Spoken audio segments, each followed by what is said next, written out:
Assalamu alaikum wa rahmatullahi wa barakatuh. This is and peace out to the rest of you. Black Heart sign and Black in again, asking you to hit that share button.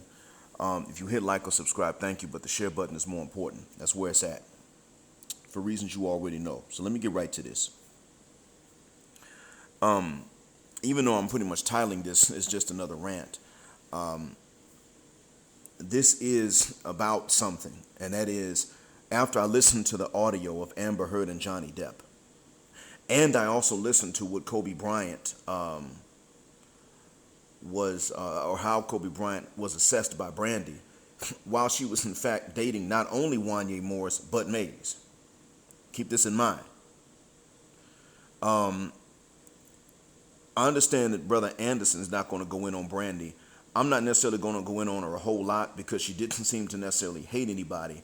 However, I'm going to tell y'all straight up, like I said, being from that Gulf Coast, that is a special kind of messy. Now, she may not be from Gulf Coast, Mississippi, but she from Mississippi. And that's what you call country ghetto to a certain extent.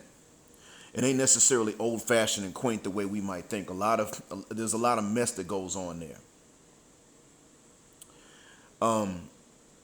So anyway, after listening to the audio of Amber Heard and Johnny Depp, we now know that she started the physical fights, putting not only hands but fists on Johnny, and from which he usually walked away. But she said in the audio that she couldn't guarantee that she wouldn't use violence later on because she needs help.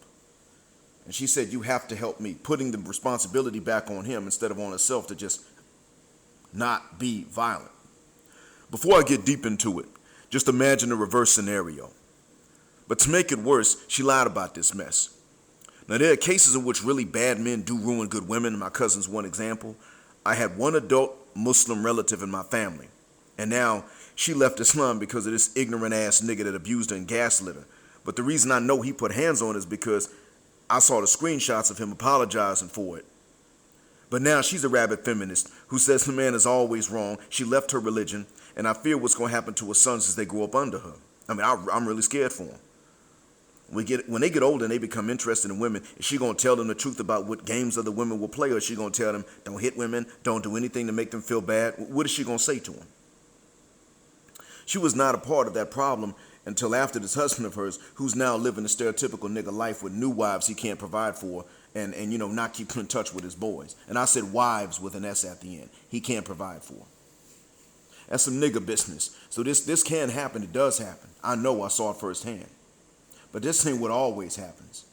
Johnny Depp's situation's not like that. The thing is, guys like this have what it takes to manipulate women. And it's probably because they don't have or they don't believe what women say they want, instead just looking at what women chase after, and they connect the dots between what these few guys have in common, the few that get approached and chased after and pursued.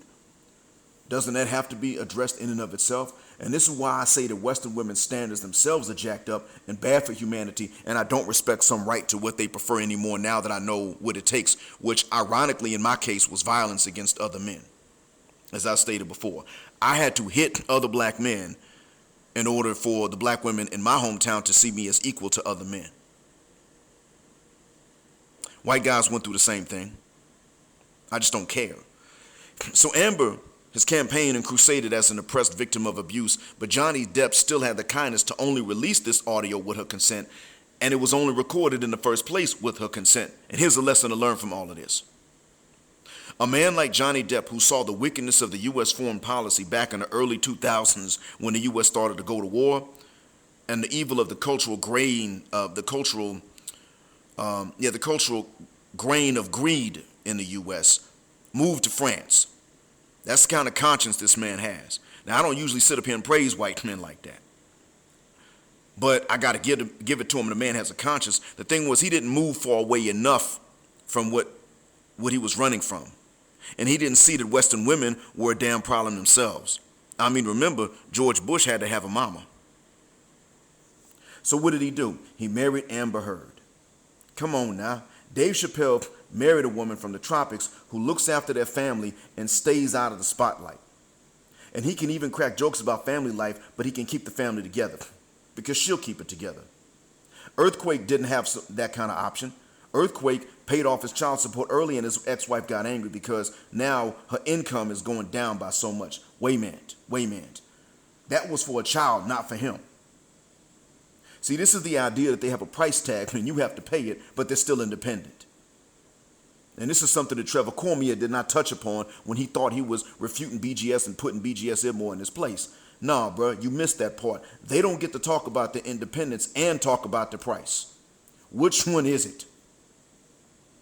Now, I don't go to bars, but bouncers will tell you, just like on a video many of you have seen, bouncers will tell you that they have to remove women off of men more often than they have to break up two men. Women in the West are allowed to beat up on men, and even the police have to take her word for it. And I knew this one when I was in middle school because my childhood neighbor, another Creole, wanted to fight me when I didn't try to fight her. But when another girl in the neighborhood wanted to fight her, she sat on the bus and refused to even voice a reply, let alone get off the bus and face the other girl. And I never forgave her for it. And I straight told her, I'm going to remember you like this for the rest of your life. Now, of course, she's illiterate, typing terribly on Facebook, and she's had to take some psychoactive drugs. Now, see, the fight she didn't want was a fair fight physically and socially, and this meant that her victory was not a guarantee. But if she had decided to fight me, then either she would get to hit me until she got tired, or she could scream as soon as I defended myself and get me hauled off in a police car. And a bunch of guys and girls would have sided with her. Because this is what happens in any case. A bunch of men and women will side with the woman if a man fights back, let alone wins. He beat up on a woman. He beat up on a girl. But see, when men abuse women, I would say the same thing. But see, when women attack men physically, why do we automatically still side with her? Based on Amber's own testimony in the deposition, he hid from her in the bathroom. He scraped her toe trying to keep the door closed, leaned down to look at the toe, and she kicked him in the face and punched him. And I'm telling you that based on her own confession in that deposition, he should have killed her by grabbing her neck and slamming her head into the sink till she stopped moving. Not because I'm a misogynist. I would tell anyone, any adult, to do this to anyone that attacks them. That's why I'm saying this. We're talking equality, right? So let's make it equal. The fact that he didn't even knock her unconscious means that she should have been taken out back after the trial and executed when she confessed. Now, why would I recommend a death penalty for a fist fight? Well, there's a reason for it. Check the logic. I recommend this for anyone who starts fist fights with someone smaller than themselves or somehow less protected than themselves. Whether it's a Gulf Arab that beats up on a Bengali because the Bengali has less protection, or whether it's a woman that beats up on a man because everyone's going to side with her, even the cops. Or a man that beats up on a woman because he's bigger. Either one. Or a man that picks fights with smaller men. Or a high school kid who picks fights with smaller high school kids. Even them. Because humanity would do very well to remove this element from our species. But usually, though, people do exactly that. Pick fights that are easy. Being less protected legally and socially is why women like to hit men a lot in the West. And this makes the exact same as a male who picks fights with smaller men. It's the exact same thing. He deserves to die for it, even if he's just a high schooler doing it. And I mean that from the bottom of my black heart. So that means she does too. If a woman attacks a man because she'll be protected from his retaliation, and that's what's in her mind when she does it, then she needs to be executed like he would be. She had the exact same behavior. I can't tell the difference. Now, if a woman will fight a woman with the same size and weight as the man she attacked in front of as many people as she attacked the man, I'd be willing to consider a lesser penalty if she takes that ass whooping. But seriously, we know many Western women would choose to die instead, rather than to get a public ass whooping for which they can't get sympathy from anyone because it came from another woman. My death penalty idea is for any adult who starts fights because of an advantage he or she has over the targeted person, man or woman or even teenager. But it is Western women who have shown a penchant for insisting on doing wrong to men and each other and then not taking accountability for it. Remember yesterday when I summarized Game? Johnny Depp. Remember I told you how the game works. Johnny Depp is a talented actor, a public figure and a celebrity with a conscience that literally moved him to France for more reasons. And he was not immune to the game and its brainwashing. A wealthy, famous celebrity.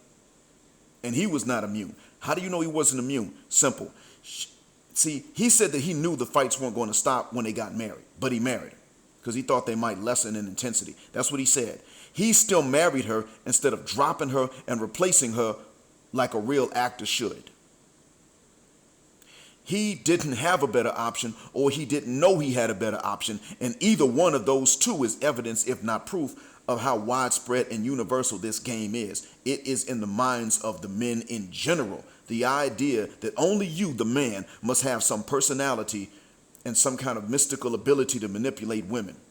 And this personality that you have to have is never summed up or described in one word in any language. And the ability to manipulate it is called game, which is actually what they've been running on you to make you think you need it. And that game is game beyond anything we men ever conceived, trying to manipulate them. Women, on the other hand, get to be as goofy and as childish as they want to be, or in her case, even as violent, and then tell us to take them as they are and to not judge them so harshly. While we think that it is a sign of virtue if she judges us harshly and finds fault with anything based on how she feels that day. Wrong color shirt on a third date, you're done, blood. But she can dye her hair any unnatural color, and you should be okay with that. They got us to believe that this is their nature and that they can't be any different. Now, to accept that idea that they got us believing means that either Allah was unfair to men in how he designed women, or that he was mistaken in how he designed women. And either idea is unacceptable and blasphemous. So therefore, they got us to subconsciously accept blasphemy to justify going easy on them while expecting and respecting them more for scrutinizing us so extremely that they even keep themselves lonely in the long run. Not even Johnny Depp could get around his brainwashing. He should have moved to some tropical nation where his fortune, his money would have gone a lot further, and told some women that he was retiring from public life, married two of them, not one but two, who would know how to stay the F out of the spotlight or lose him in whatever he provided. Unfortunately, he would have had to retire from public life, and that would not have been a public example for the rest of us to follow. That's the unfortunate thing about the right path had he taken it.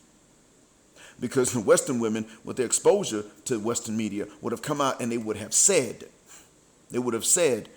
wow, this guy is over here oppressing these two women, if he didn't retire from public life to do this. And I'm going to tell you one of the things that ruined this. And see, this is one of the reasons I know that the European woman is one of the worst. And the European diasporan women. One of the ways I know that they're the worst in the world is this. They, if you will notice, in Rome and Greece in the ancient times, men were not allowed to marry more than one. They could have as many girlfriends as they wanted, but they couldn't marry more than one. Now do you understand? Now you get it. So now that this is going on, now that this is happening, in the Western countries, their diasporan nations, where polygyny is not allowed, now they want to implement polyandry and polyamory, which pretty much means she gets to have more than one guy, even though they already outnumber men.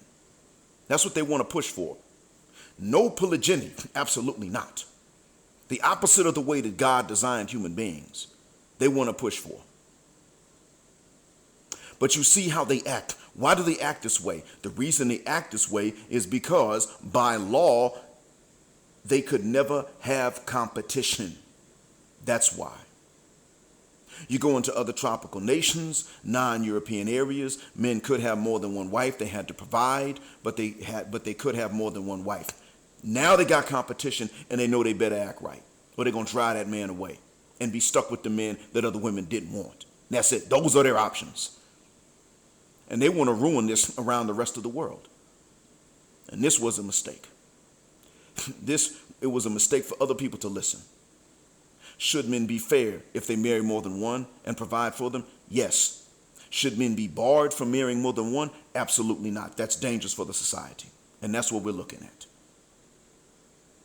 The outlawing of polygyny was the beginning of the ruination of the relationship between genders around the rest of the world, starting with Europe and its diaspora. So they're pushing for polyandry. Men, if you're Muslim or not, push for polygyny and then push for polyandry to be illegal upon penalty of death if you can prove that it's been done.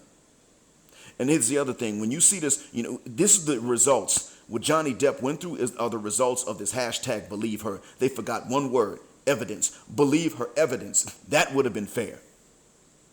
Because women, if they want to out you for cheating but not abuse, they get evidence. You see? But if they want to say you abuse them or rape them, no evidence necessary. This is done so that they can throw men under the bus that they just want to throw under the bus for whatever reason. And even Maine is now saying that allegations have to be prosecuted. Forget the lack of evidence. Prosecutors have to continue forward with allegations of rape.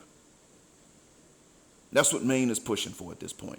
Now, it's okay to push for, you have to prosecute when there's evidence, sure. But what they want is the law to demand that they be prosecuted regardless of the evidence, so as to increase the chances that men would have to take plea bargains or face trials without evidence. That's dangerous.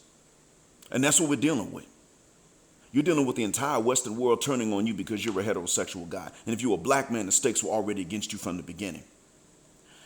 So this is why I tell you, if you're a white guy, then I don't have advice for you.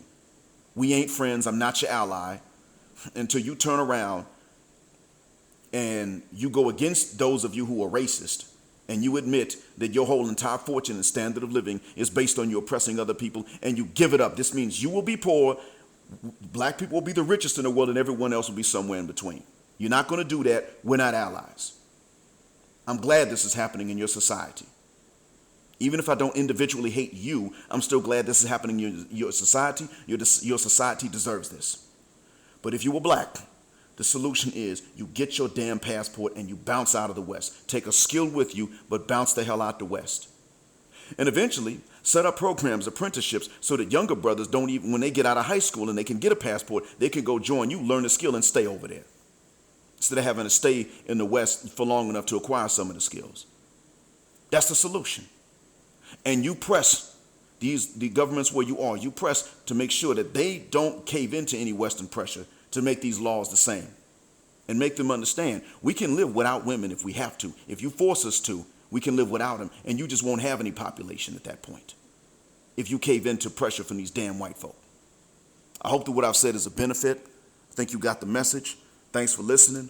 The blackest man on social media, Black Heart, shining and signing black out. Assalamu alaikum and black male power.